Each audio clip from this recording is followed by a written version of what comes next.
Hello students, मैं doctor Renu Utada, lecturer chemistry, Rajesh Pilot, government polytechnic college Dausa. आज हम अप्लाइड केमिस्ट्री लैब के एक्सपेरिमेंट के बारे में पढ़ने जा रहे हैं। एक्सपेरिमेंट का नाम है determination of the strength of ferrous sulphate using standard ferrous ammonium sulphate and potassium dichromate as intermediate solution. तो इसके उद्देश्य को इस प्रकार लिखा जाता है कि फेरस सल्फेट विलयन की सांद्रता मानक फेरस अमोनियम सल्फेट विलयन एवं माध्यमिक पोटेशियम डाइक्रोमेट विलयन की सहायता से ज्ञात करना। तो यहाँ पे जो समझ में आ रहा है इस उद्देश्य से कि हमको अज्ञात फेरस सल्फेट विलयन दिया गया है जिसकी हमको सांद्रता ज्ञात करनी है, और इसके लिए हमको दो सॉल्यूशन दिए गए हैं। एक तो फेरस अमोनियम सल्फेट का मानक विलयन, मानक विलयन का मतलब है जिसकी सांद्रता हमको पहले से पता है, जो कि यहाँ पे N/40 है। और एक विलयन और दिया गया है पोटेशियम डाइक्रोमेट विलयन, जो कि यह माध्यमिक विलयन का कार्य करेगा। माध्यमिक विलयन वह विलयन होता है जो ज्ञात विलयन से रिएक्शन भी करता है और अज्ञात से भी रिएक्शन करता है। और इसके लिए हम टाइट्रेशन वाला मेथड यूज करने जा रहे हैं। तो इसके लिए आवश्यक उपकरण है burette, pipette, conical flask, keep, beaker आदि। आवश्यक विलयन हो जाएंगे। सबसे फर्स्ट फेरस अमोनियम सल्फेट का मानक विलयन, जो कि यहाँ पे दिया हुआ है हमको N/40। पोटेशियम डाइक्रोमेट का माध्यमिक विलयन, हमको पोटेशियम डाइक्रोमेट का विलयन दिया गया है परंतु उसकी सांद्रता हमको नहीं पता, तो पहले हम उसको निकालेंगे। थर्ड सॉल्यूशन रिक्वायर्ड है फेरस सल्फेट का अज्ञात विलयन जिसकी सांद्रता हमको निकालनी है। फोर्थ है तनु H2SO4। और फिफ्थ है सूचक डाइफेनिल एमीन। सूचक वे पदार्थ होते हैं जो कि किसी टाइट्रेशन में एंड पॉइंट को शो करते हैं कलर चेंज के द्वारा। तो यहाँ पे जो सूचक काम में लिया जा रहा है वो है डाइफेनिल एमीन। रिएक्शन होगी या फिर हमको दो स्टेप में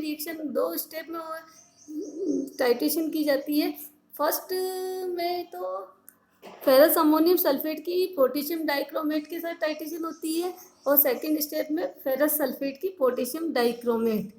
तो फाइनली होता यह है कि जो डाइक्रोमेट आयन है उसकी फेरस आयन के साथ रिएक्शन होती है।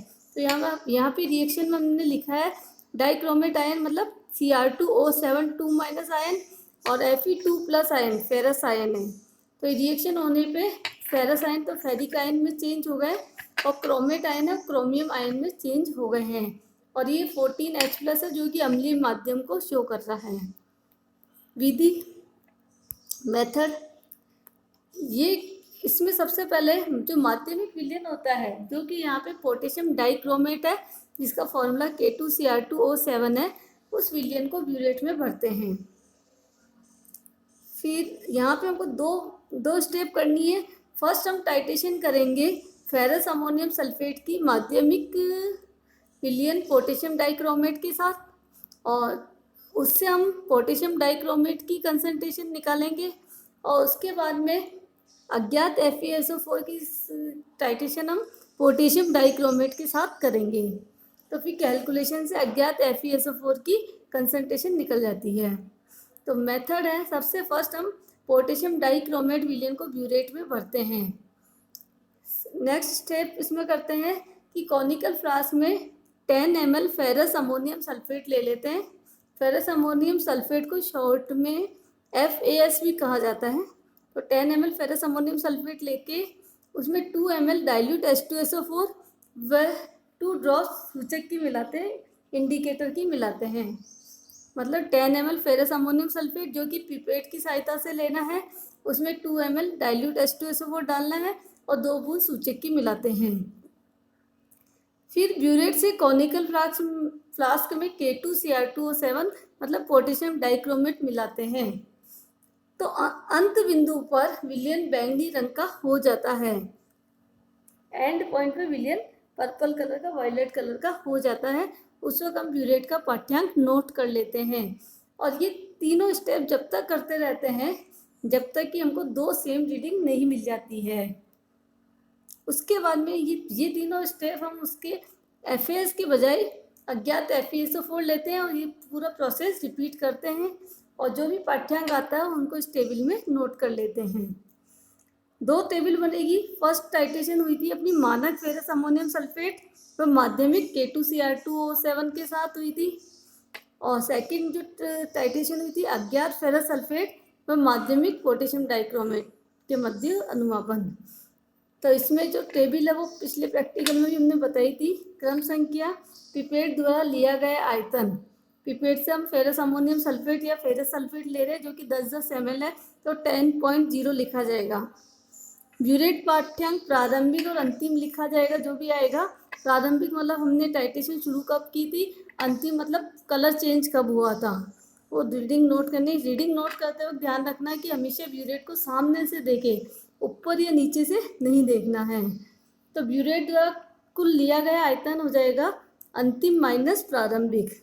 जैसे हमने 0 से चालू किए 9 पे, 9.0 पे कलर चेंज हुआ, तो ब्यूरेट द्वारा लिया गया आयतन हो जाएगा 9 - 0, तो 9 ml हो जाएगा।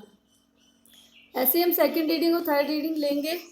लास्ट की जब तक हम रीडिंग लेते थे, जब तक लास्ट की 2 रीडिंग सेम नहीं आ जाती है, और जो 2 रीडिंग सेम आती है वही सुसंगत पाठ्यांक होता है, उसी को हम कैलकुलेशन में यूज करते हैं।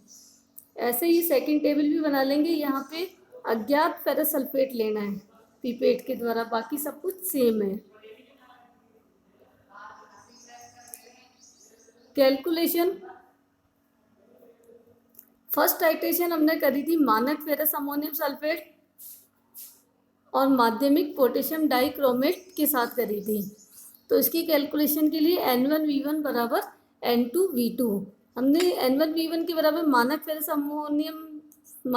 अमोनियम सल्फेट लिखा है, और N2V2 के ऊपर माध्यमिक K2Cr2O7। तो इसके आधार पर हम बोल सकते हैं N1 फेरस अमोनियम सल्फेट की नॉर्मलता जो कि गिवन है, यहाँ पे ऊपर N/40 लिखी थी, तो N/40 जो भी गिवन है वो लिखनी है।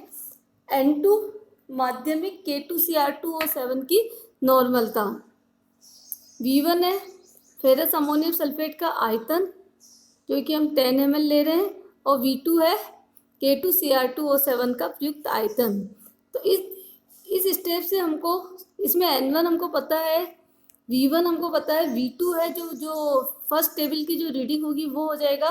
तो N1 V1 V2 सब पता है, तो इससे हम N2 निकाल लेंगे। N2 मतलब माध्यमिक K2Cr2O7 की नॉर्मलता हम ज्ञात कर लेंगे। अब सेकंड स्टेप में हमने करी थी अज्ञात FeSO4 की माध्यमिक K2Cr2O7 के साथ टाइट्रेशन। तो हम नॉर्मलिटी इक्वेशन काम में लेंगे। N3V3 बराबर N4V4, where N3 is equal to अज्ञात FeSO4 की नॉर्मलता, V3 इज इक्वल टू अज्ञात FeSO4 का आयतन, N4 माध्यमिक K2Cr2O7 की नॉर्मलता जो कि दोनों में सेम है। फर्स्ट स्टेप में जो K2Cr2O7 विलियन लिया था वही यहाँ पे काम में आ रहा है, तो हमने फर्स्ट स्टेप में उसकी नॉर्मलता ज्ञात कर ली है जो कि N2 थी। तो यहाँ पे N4 की जगह जो N2 की वैल्यू आई हम वही काम में लेंगे।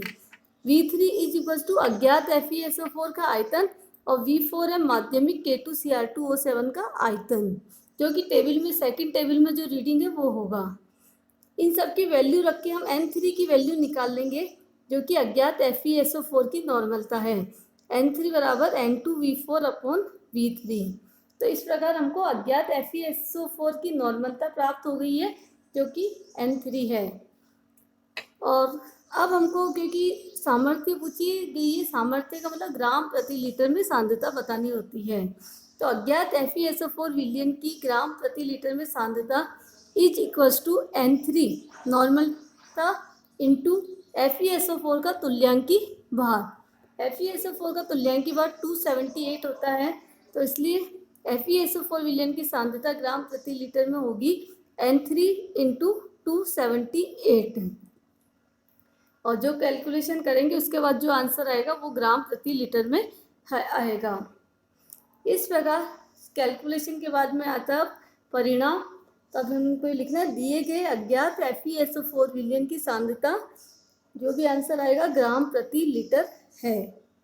तो इस प्रकार ये हमारा प्रैक्टिकल कंप्लीट हो जाएगा। तो थैंक्स फॉर वॉचिंग।